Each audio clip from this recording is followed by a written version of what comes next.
24 घंटा बह रही है, द्वार है ही कहां वहां जो बंद हो जाए। उसी तरह श्रीमद् भागवत हो चाहे राम कथा हो, यह तो सकल लोक जग पावनी गंगा है।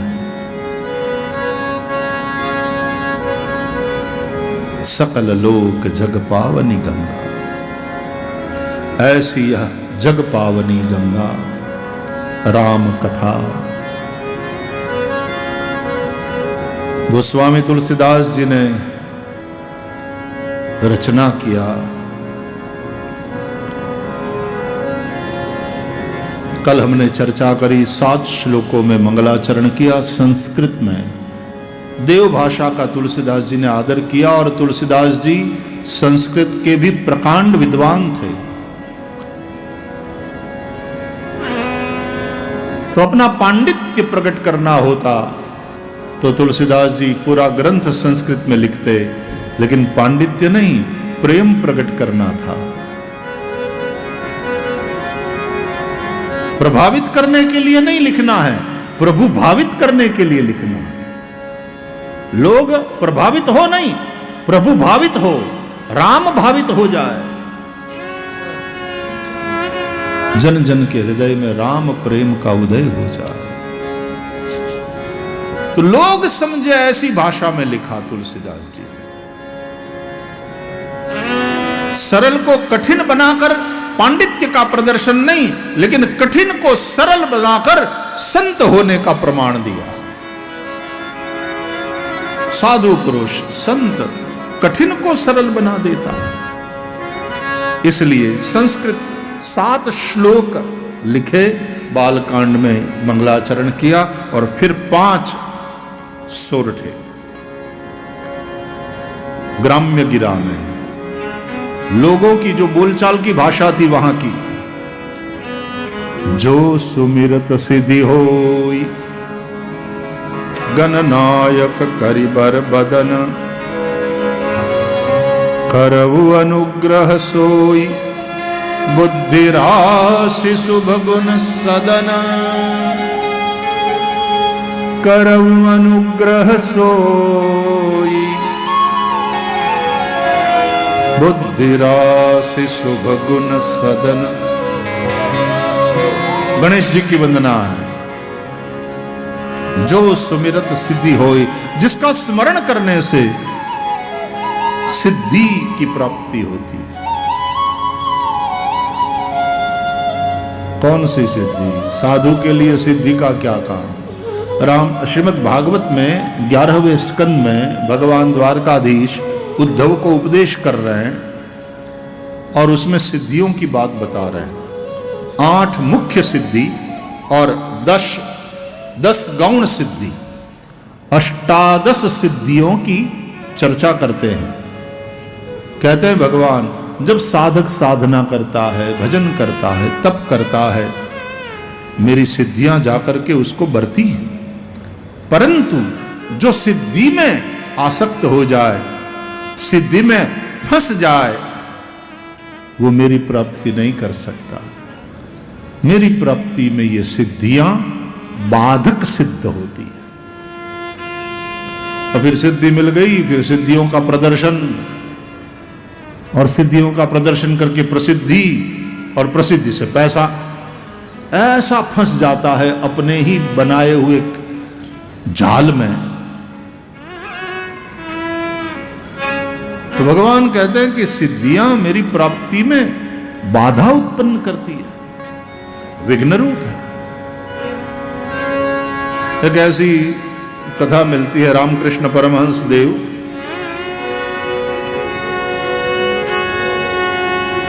गंगा जी के तट पर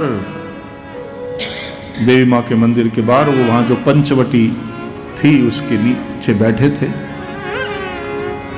तो एक बहुत बड़े सिद्ध महात्मा वहां आए, आकर के बोले कि तुम ही हो रामकृष्ण परमहंस?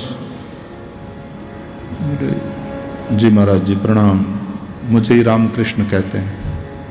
परमहंस हो? मुझे पता नहीं, लोग कहते हैं।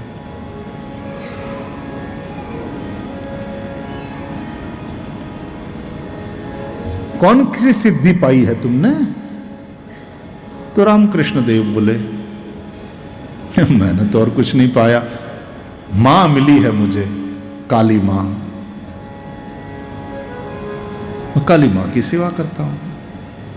बोले नहीं, ये करते करते तुमने कौन सी सिद्धि पाई ये बताओ।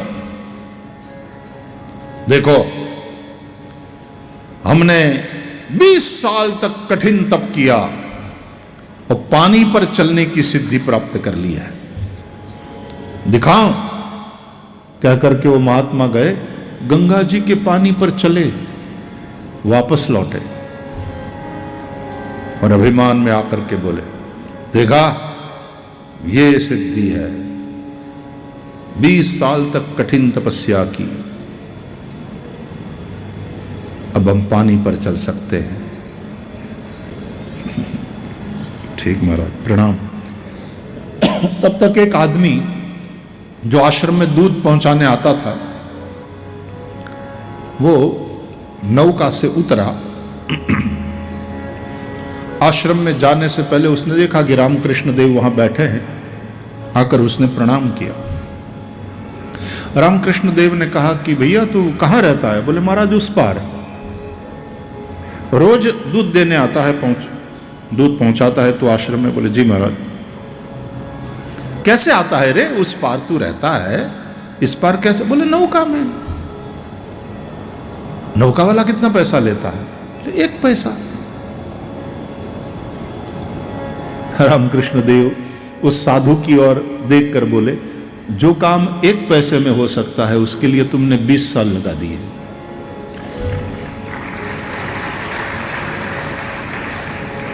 क्या करना है ऐसी सिद्धियों को? और फिर उस सिद्धि का अभिमान, वो अभिमान तो पतन की ओर ले जाता है। लेकिन तुलसीदास जी कहते हैं, जो सुमिरत सिद्धि होई।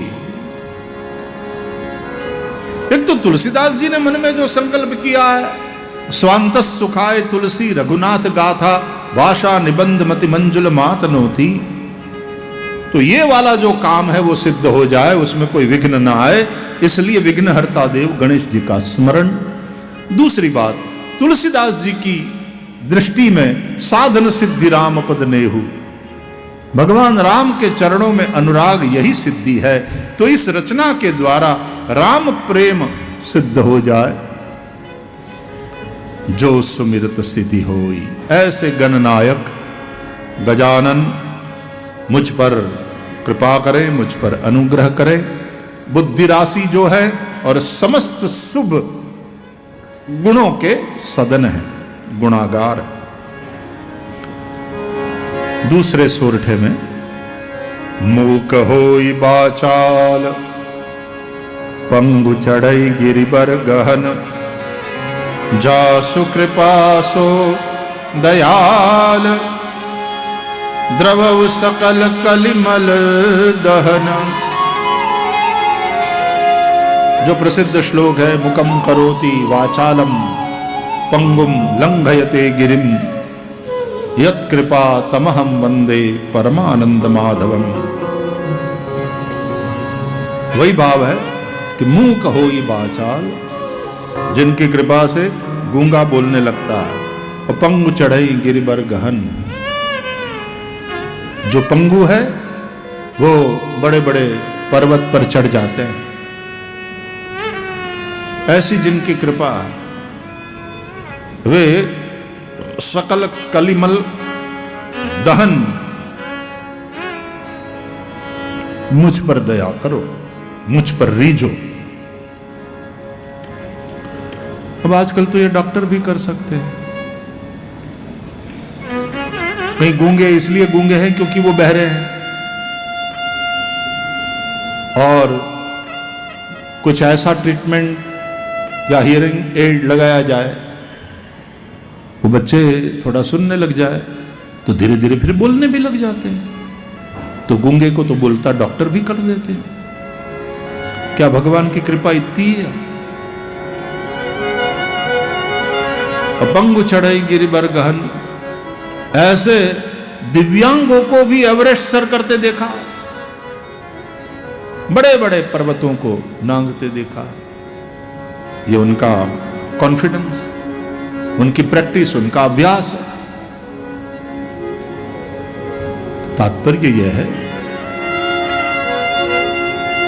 कि बोलते सभी है, मुकम करोति वाचालम वाचा अलम करोति इति।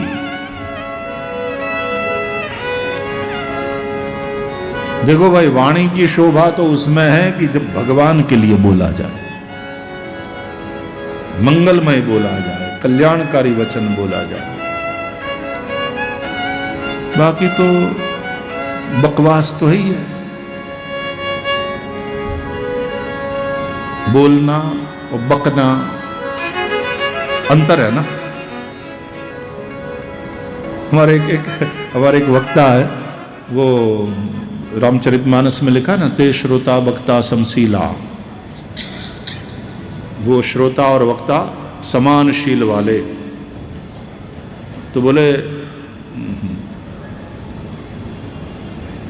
ध्यान से सुने तो श्रोता, नहीं तो सोता, और ठीक से बोले तो वक्ता, नहीं तो बकता। तो व्यासपीठ पर बकता और नीचे सब सोता। ऐसे ही पूरा हो जाए तो। पंगु चढ़ई गिरि बरगहन, जिनकी कृपा से बड़ी बड़ी समस्याओं के, मुश्किलों के पहाड़ों को पार कर जाता है। आदमी हिम्मत नहीं हारता, बड़ी बड़ी समस्याओं के पहाड़ों को पार कर जाता है। ऐसी कृपा करने वाले प्रभु मुझ पर दया करो, और दया करके चले नहीं जाना है। तीसरे सोरठे में कहते हैं, नील सरोरुह श्याम तरुण अरुण बारिज नयन। जो नील कमल के समान श्याम हैं, जिनके नेत्र ताजा खिले हुए कमल के समान हैं, वे भगवान करौ सो मम उर धाम। मेरे हृदय में निवास करो। कृपा करके चले मत जाना, मेरे हृदय में निवास करो। मुझे पता है आप क्षीर सागर में शयन करने वाले हो, सदा क्षीर सागर शयन। और क्षीर सागर में शयन करने वाले को अपने हृदय में निवास करने के लिए, परमानेंटली निवास करने के लिए इनवाइट करना, हिम्मत देखो।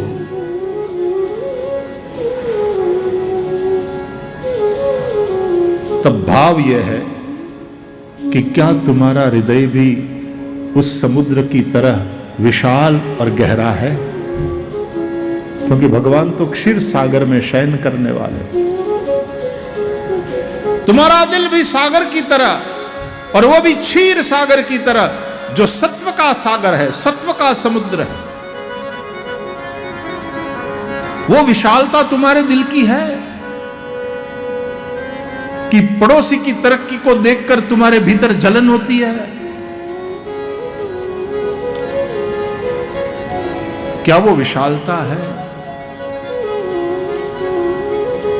और क्या वो सागर वाली गहराई है, जिस सागर के पास इतने सारे रत्न होते हुए भी धीर गंभीर, कोई प्रदर्शन नहीं? यहां तो क्या 5 करोड़ कमा लिए कि छिछरापन आ जाता है, प्रदर्शन करना शुरू कर देते हैं। पैसा तिजोरी में नहीं रहता, दिमाग में रहता। यदि वो सागर वाला धैर्य हो, गांभीर्य हो, विशालता हो, तो भगवान से कहो करौ सो मम उर धाम।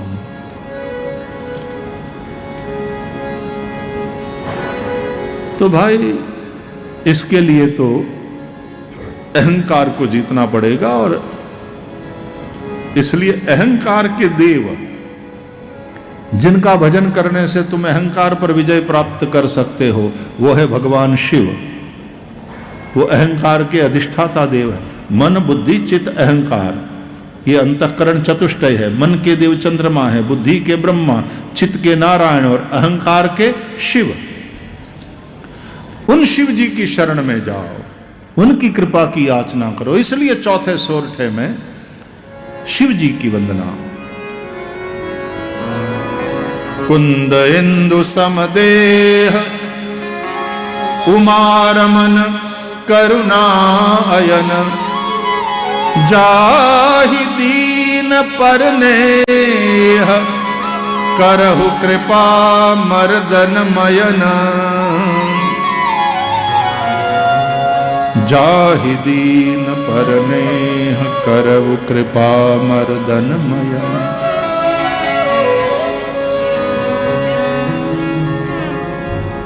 कुंद इंदु समदेह, गौर है रजत गिर निभम, जैसे चांदी का पहाड़। और सच में आप कैलाश मानसरोवर गए, कितने लोग कैलाश की यात्रा कितने लोगों ने? कैलाश मानसरोवर हाथ उठाओ जरा, ठीक से दिखे। हाँ, 2-4 तो है। हमको भी भगवान ने 2 बार अवसर दिया। हम उसमें पहली बार जब गए तो कैलाश पर्वत की परिक्रमा, और दूसरी बार जब गए तो मानसरोवर के तट पर बैठकर गिरिवर कैलाश का दर्शन करते हुए कथा, वहां कथा हुई मानसरोवर के तट पर। देश विदेश के अनेक भक्तों को लेकर के गए थे और भोलेनाथ ने इतना आनंद कराया। वो मानसरोवर का तट, वो सौंदर्य वहाँ का, और फिर वहाँ कथा, वहाँ पर भगवान शिव जी का पूजन, वहाँ भागवत पाठ, वहाँ रामचरितमानस का पाठ, वहाँ शिव पुराण का पाठ, रोज भगवान शिव की पूजा, महादेव पर अभिषेक। वहाँ रजत गिर निभम ध्यान नित्यम महेशम, रजत गिर निभम चारु चंद्रावतंसम, रत्ना कल्पोज्वलांगम परशु मृगवरा भीति हस्तम प्रसन्नम। कैलाश पर्वत को देखो तो ऐसा लगता है जैसे चांदी का पहाड़ है। रात में, पूर्णिमा की रात और चंद्रमा की चांदनी में नहाते हुए कैलाश को देखना, रात में वहां बैठकर मानसरोवर के तट पर, उसका एक आनंद है। और एकदम भोर सुबह जब सूरज निकलता है और सूरज की किरणें पड़ती हैं, तो तब ऐसा लगता है कि जैसे पूरा पहाड़ सुवर्ण का है, सोने का शिवलिंग है। वंदे देव उमापतिम सुरगुरुम, वंदे जगत कारणम, वंदे पन्नग भूषणम मृगधरम, वंदे पशूनां पतिम, वंदे सूर्य शशांक वहनि नयनम, वंदे मुकुंद प्रियम, वंदे भक्त जनाश्रयम च वरदम, वंदे शिवम शंकरम, वंदे शिवम शंकरम, वंदे शिवम शंकरम।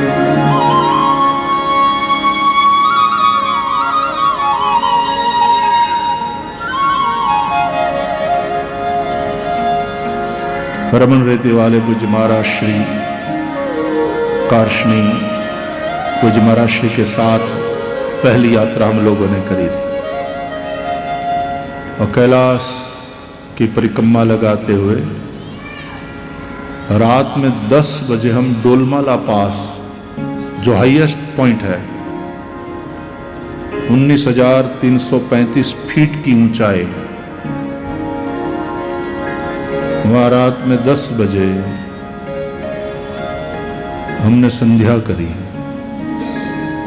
सूर्य नारायण को अर्घ्य दिया, और फिर थोड़े तारों के प्रकाश में, चंद्रमा की चांदनी में, वहां फिर पहाड़ उतरते, कैलाश की परिक्रमा लगाते, चांदनी में नहाते, गौरी कुंड का दर्शन किया। रात में 2 बजे पहुंचे थे हम अपने कैंप पर।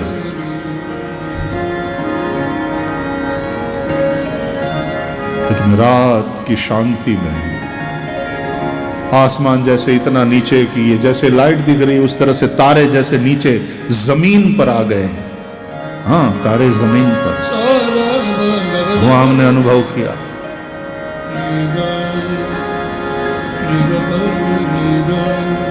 वो ठंडी, वो शुद्ध हवा, वो महादेव का सानिध्य।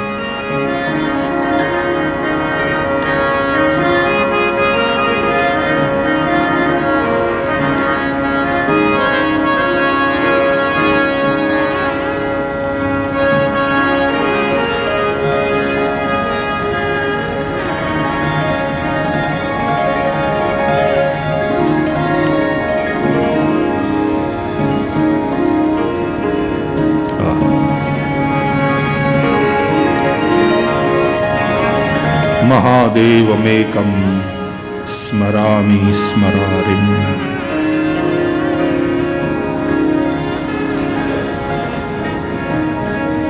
कुंद इंदु समदेह उमारमन करुणा अयन। उमा के स्वामी और जिनके नेत्रों में करुणा, संहार के देव है, लेकिन कर्पूर गौरम करुणावतारम, ऋषियों ने कहा करुणावतार है महादेव। वे महादेव जिनको दीन जनों पर अत्यंत स्नेह है,